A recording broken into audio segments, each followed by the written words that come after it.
Well, YouTube Nation, this is my next project.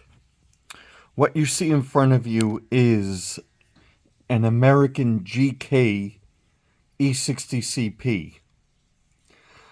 I used to have a E60CP, but it was the old Bachmann pancake motor, and that thing could not pull anything to save its own life.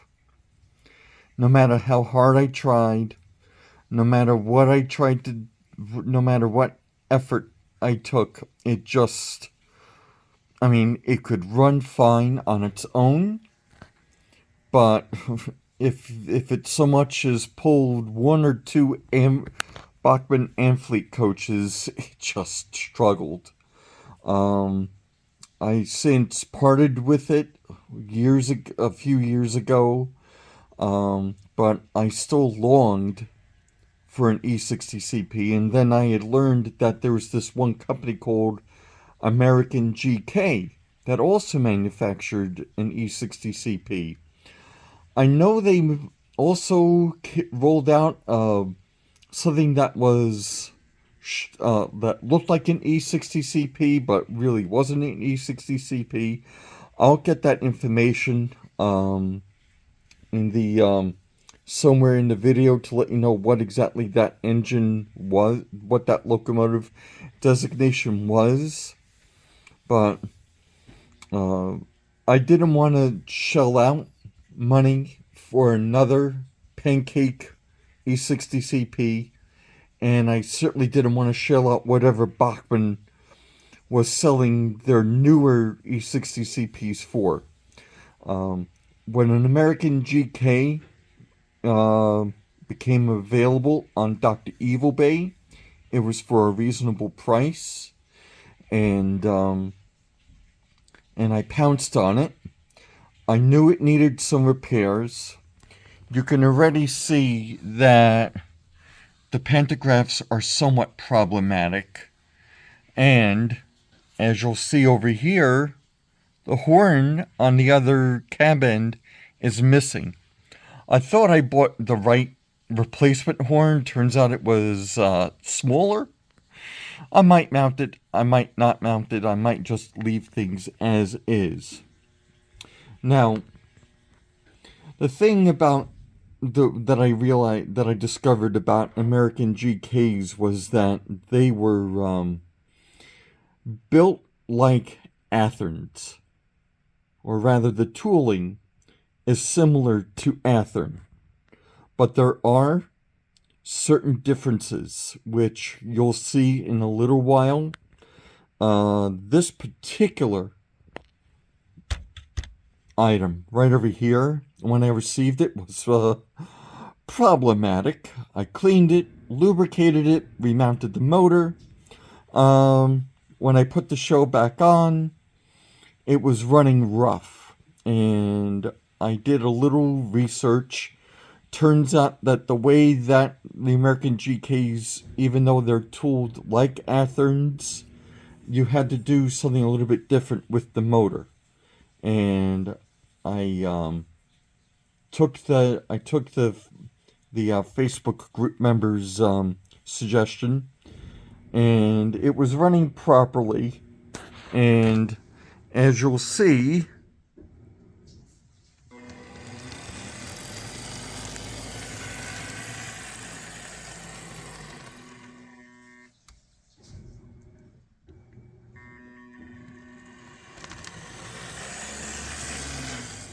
runs fine on its own.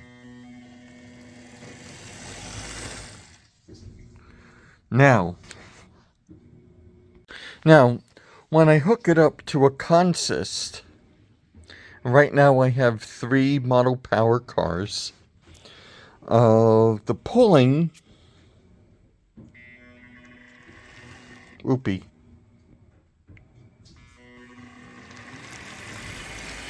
is somewhat decent, and I have this on speed step 69 on the DCC EX, and You might have noticed that it's on reverse.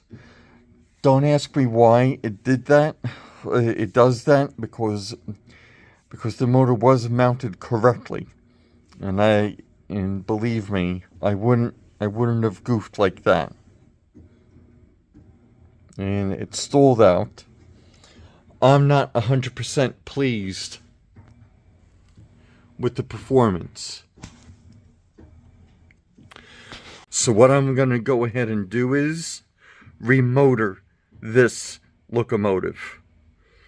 Let's dig in. All right. Here is the E60CP.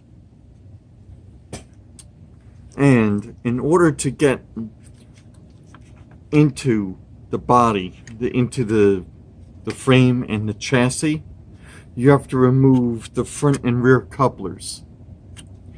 Now, how it seems almost similar to an Athearn is because the coupler pockets are similar to an Athearn. However, I've had to slice down the coupler covers in order to slip these things on. And even though it says American GK right over here, you'll see the four Athearn motor mount holes. So, unless I am mistaken,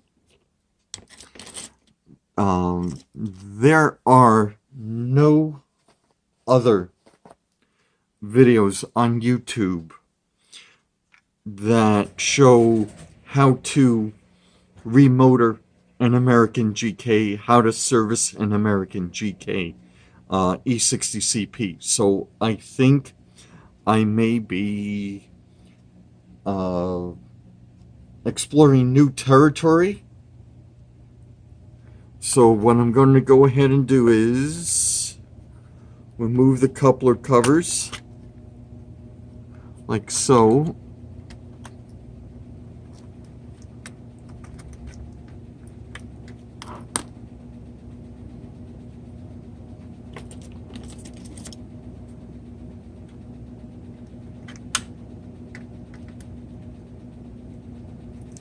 There's one. There's the front coupler. I may be replacing these with KD couplers because this thing put up such a fuss mounting the couplers. You have to actually put the shell back on before you can even mount the couplers. So here we are. We're gonna head inside. We're going in.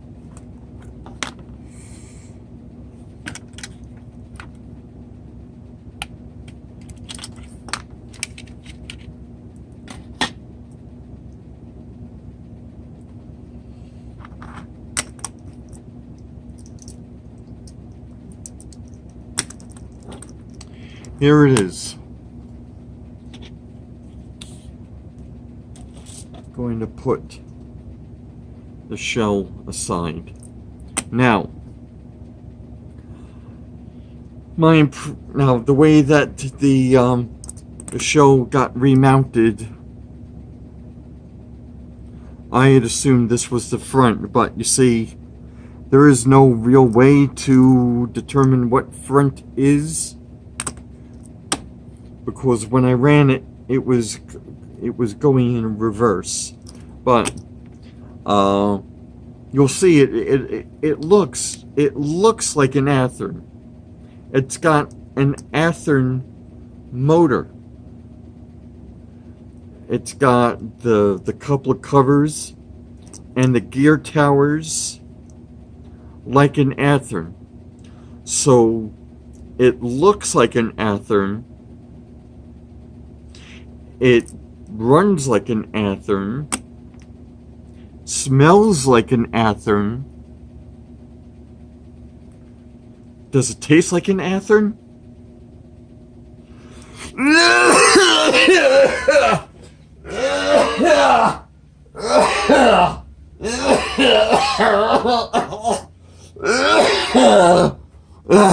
No, no, no. It's not an Athearn. No. Oh my God. Oh, oh, oh. Don't do as I do. Oh, it's not an Athearn. Oh my God. So, hold on a second. Okay, I've caught my breath. So, as you'll see, I've got the wires connected from the gear towers to the motor.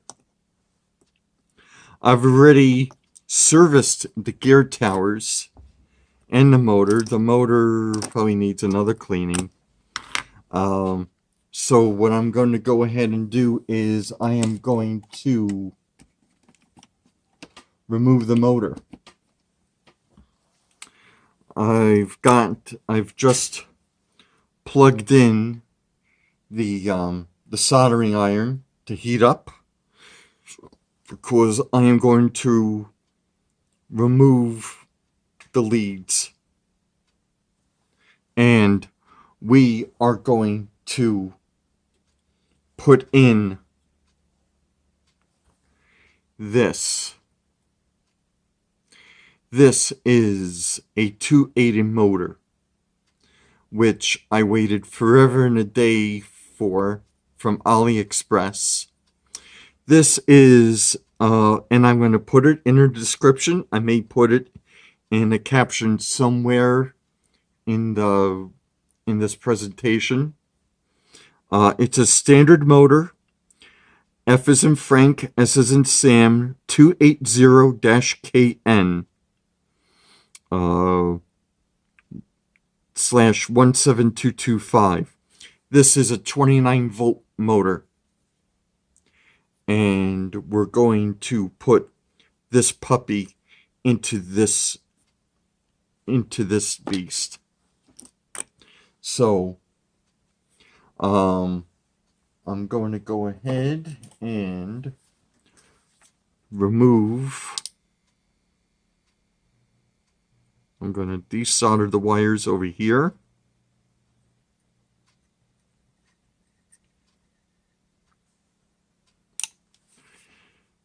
Desolder over here. And now I'm going to remove the motor.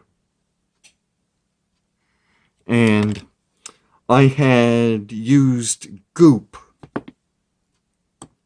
to mount the motor. And that is what I'm going to go ahead and do.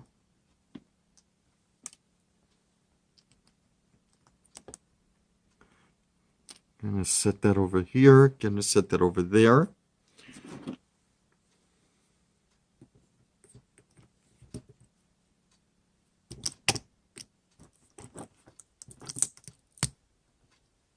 All right.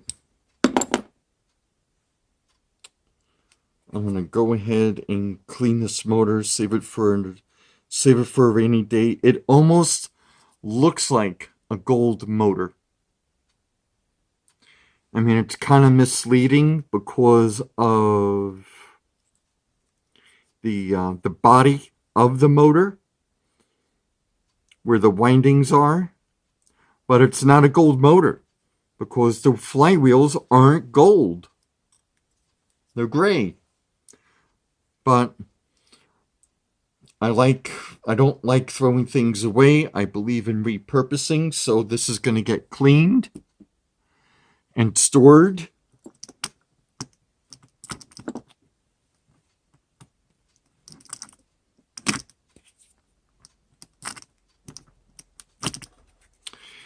Now, this is the bottom of the frame of the E60.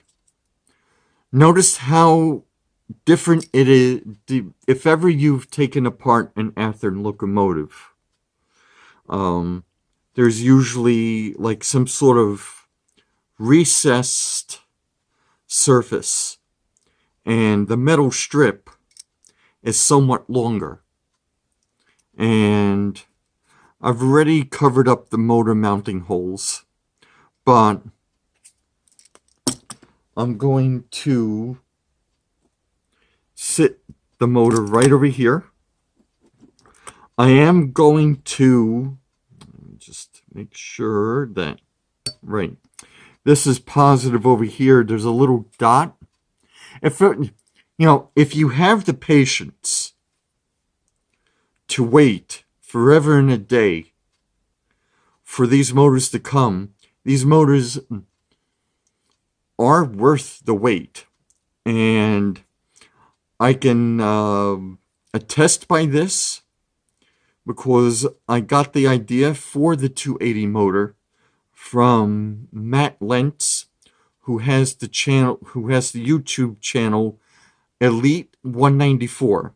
I'm gonna put somewhere his channel description. He is Elite 194 is a Jedi Master at model railroading. I've learned a lot from his videos, and it is possible to remotor it. It is possible to remotor a locomotive, especially one that's like this. You put it like here. You align it with the shafts, and then you've with the proper wiring, you could get this puppy running.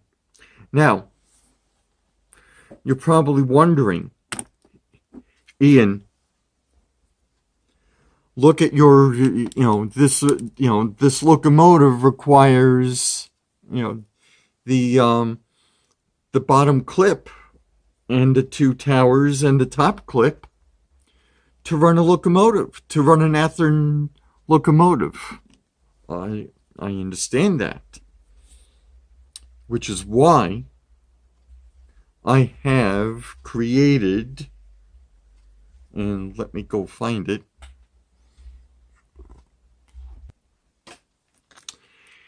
a circuit board. Oopie. This is a circuit board. It's very rudimentary, but the circuit board goes on top of the 294 of the 280 motor. The leads from the motor are soldered onto the circuit board, and then these two wires are wired over here, and then I am going to solder as soon as I remove this mounting clip over here.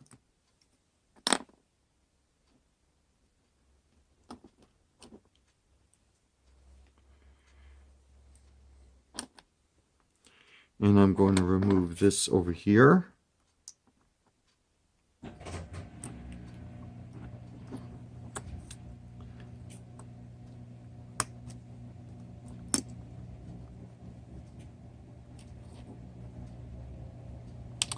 Which is why the negative connection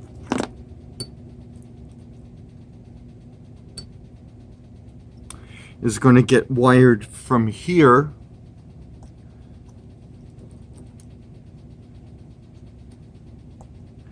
to over here. And then, in theory, we should have ourselves a working locomotive. I had marked this the rear, and I had marked this the front. Why I did that, I don't recall, but that's what we're going with. Now, before I do anything, I have to isolate. I really don't have to, but I'm going to cover this up just to play it safe. Hold on. I have isolated the bottom part of this frame. And now, before I do anything, I have to determine whether or not I have to level anything off.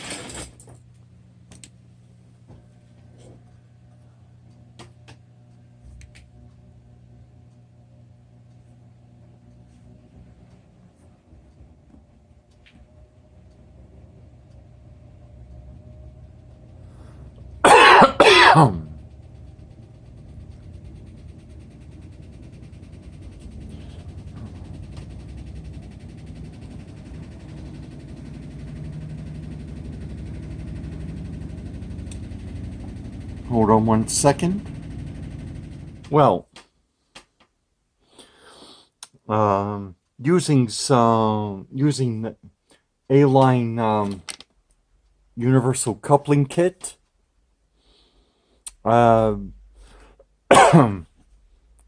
this could probably work. However, it is going to have to be raised up somewhat to be level.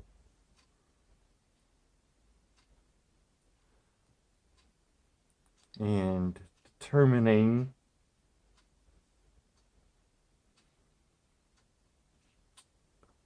it would have to be raised by that much.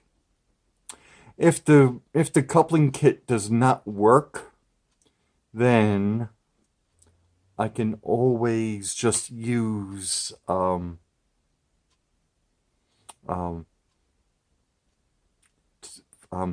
tubing.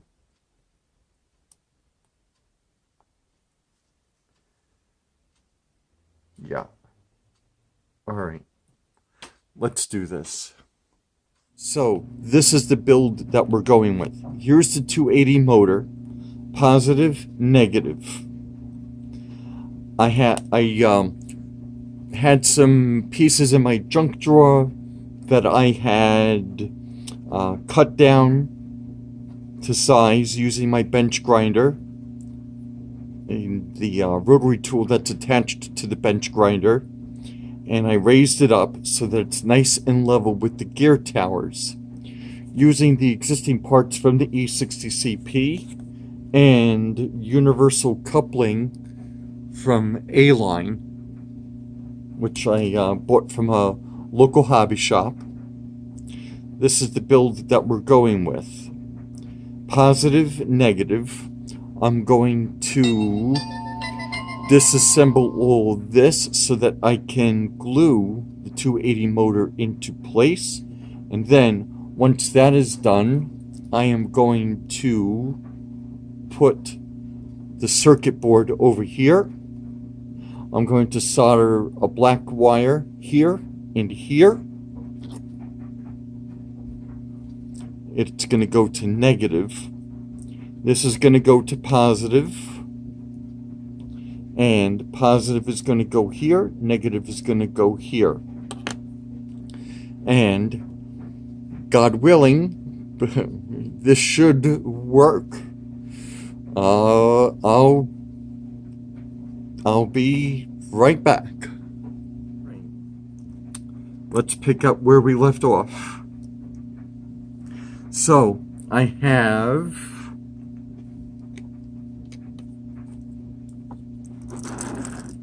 the leads to the motor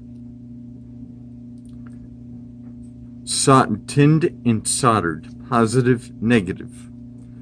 I have the positive lead over here. I have the negative lead over here because this truck, the gear towers are pretty much attached to the frame. The frame is pretty much energized for negative. That's how these locomotives get their the negatives, the negative connection. So I have a black wire here and on this gear tower, and so that no wires go flippy floppy wandering off, I have a piece of shrink wrap to keep them neat and tidy. So I am ready to connect this to the motor. Be right back. All right, so we have the wires we have the wires soldered to the rudimentary circuit board. We don't have the connection. We don't have the connections to the shaft and the gear towers just yet, because this is just a rudimentary test. This is just a preliminary test to see if I didn't screw this up. So I've got the power pack on, and here goes nothing.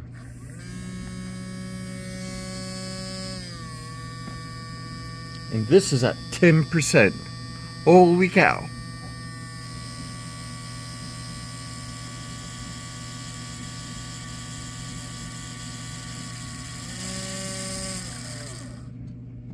Alright, despite the vibration, this is pretty good.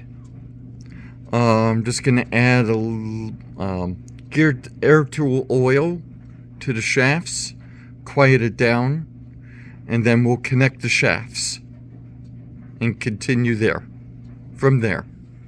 Alright, the motor is connected to each gear tower. And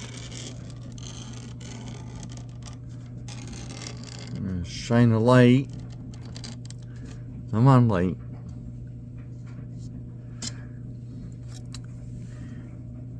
Motor,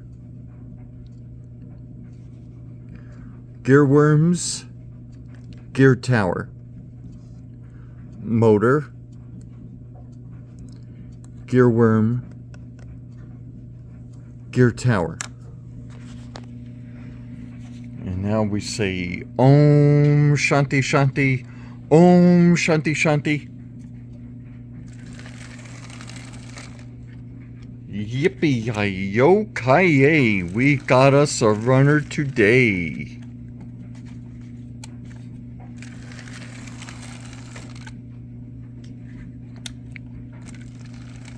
Not too shabby, if I say so myself. Well, with this preliminary success, let us take her to the layout and see how well she performs. Stay tuned.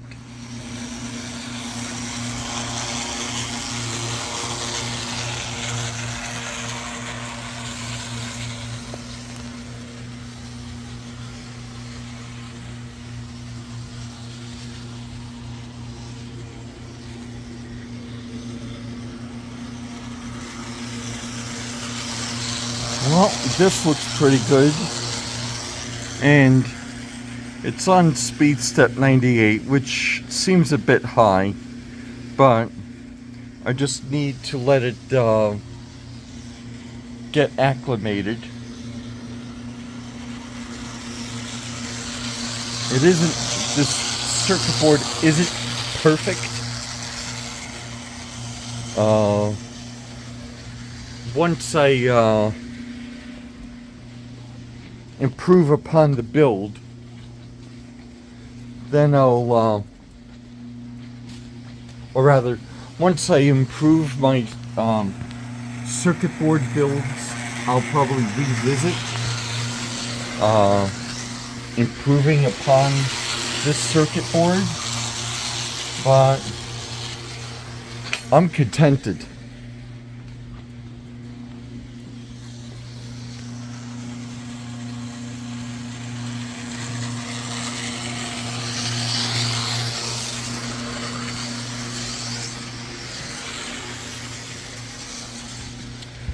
I'm going to see how it performs with the lower speed step.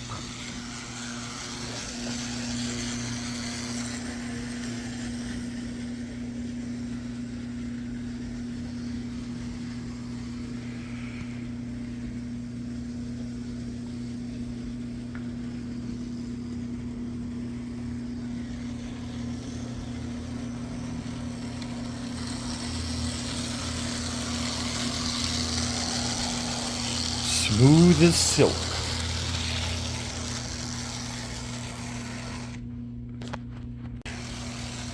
Not to worry, it wasn't anything wrong with the locomotive.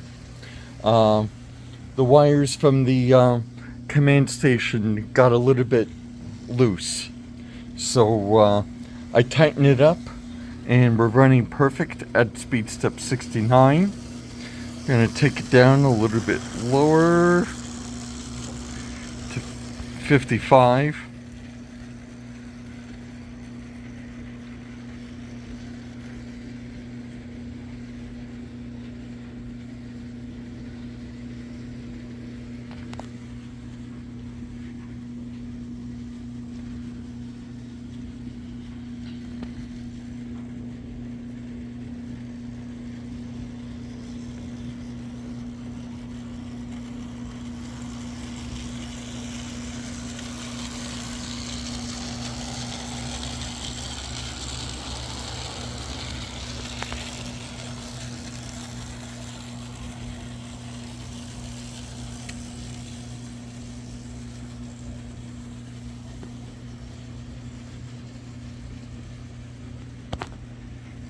Now it's time to add some lights.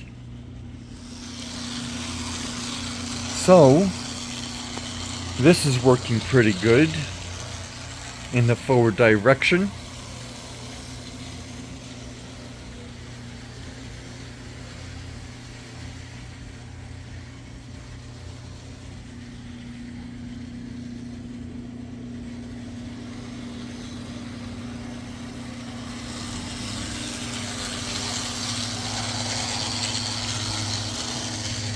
And now, let's see how it is in the reverse direction.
Alright, I'm a happy camper.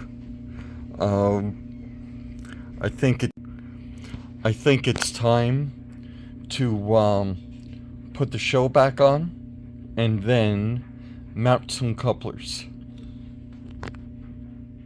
Okay, here we are.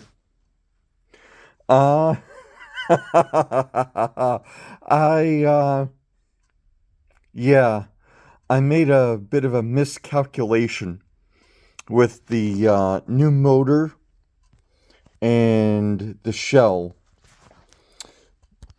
This locomotive copied itself after Athearn. That being said, the existing Athearn type motor fit comfortably onto the frame, and then you just boop, pop the shell right on top of it. Well, because I put in a new motor, a non-Athearn motor, and because I had to put something underneath it so that everything was nice and level with the gear towers, the show wouldn't fit back on. And it's my locomotive. I paid for it. I'm not a rivet counter. Anyone who is a rivet counter, stop watching at this point, because in order to mount the show back on, I had to cut a hole in the shell. This is a this is a styrene sheet assembly. I had to cut the hole, and the show fit comfortably. But I couldn't run the locomotive, put the pantographs back on with it all being exposed and everything. So, I fabricated this cover. I notched a little hole. Maybe I should try and zoom in instead of just bringing the phone closer. I had to notch a little hole over here so that it would comfortably accommodate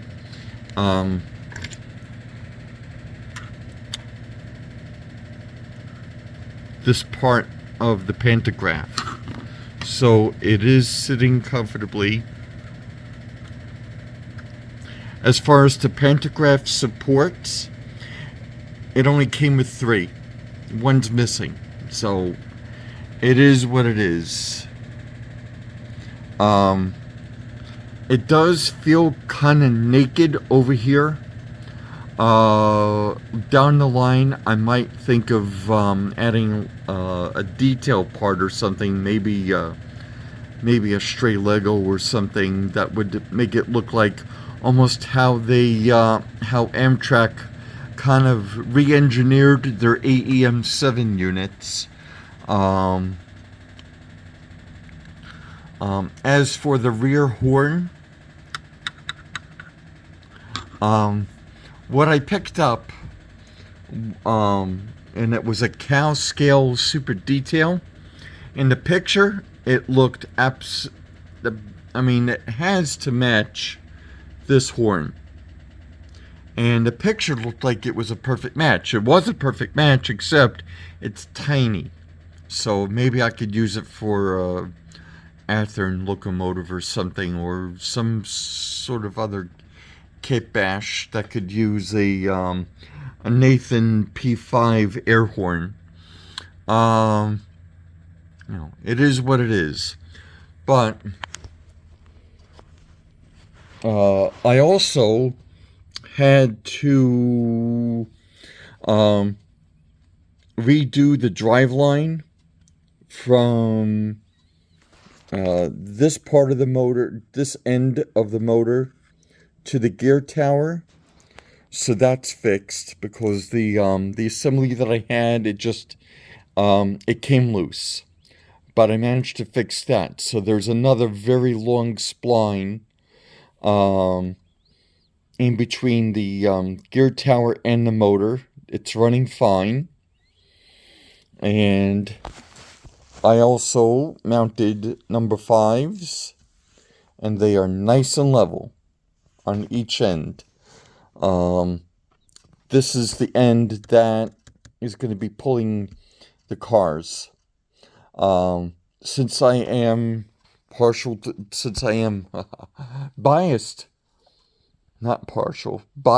towards the GG1s always ran their pantographs, always ran their trains with the rear pantograph up and the front pantograph down.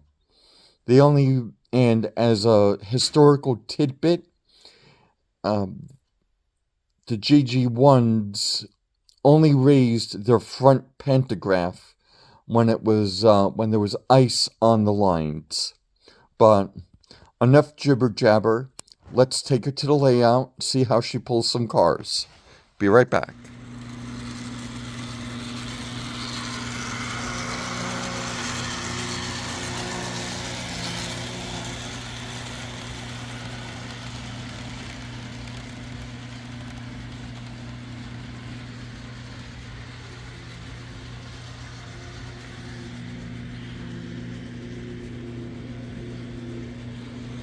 Well, strange as it sounds, I had to remount its original horn hook coupler because for whatever reason it didn't like the number 5 KD coupler that I mounted, even though it took the coupler, even though I had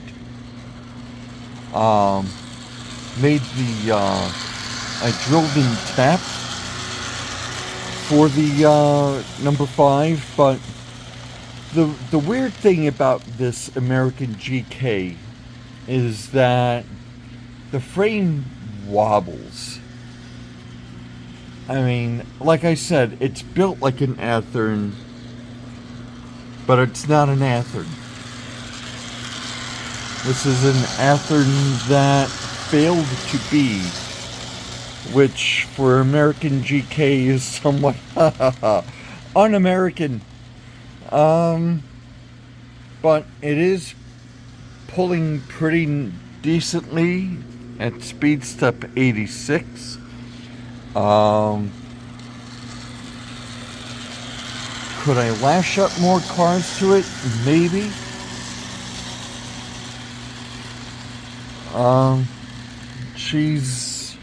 She's running. She's running and pulling slightly better than when she had the original gray flywheel jet motor.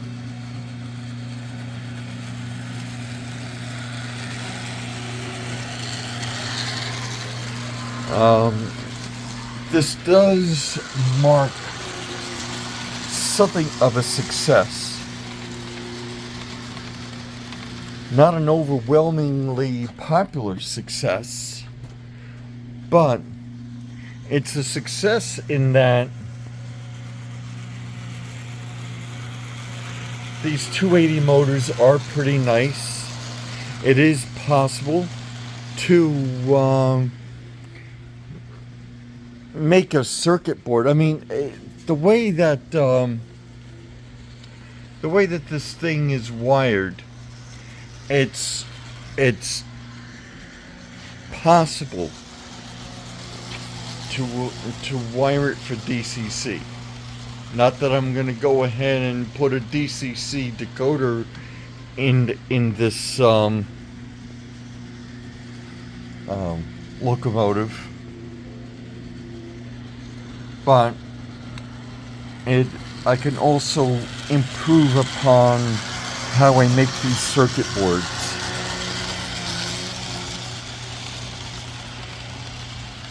So, all things considered, thank you to all my subscribers for their continued support. If you're not a subscriber, thank you for stopping by. Please remember that there is a subscribe link at the bottom right hand corner of the screen. And I'll see you real soon.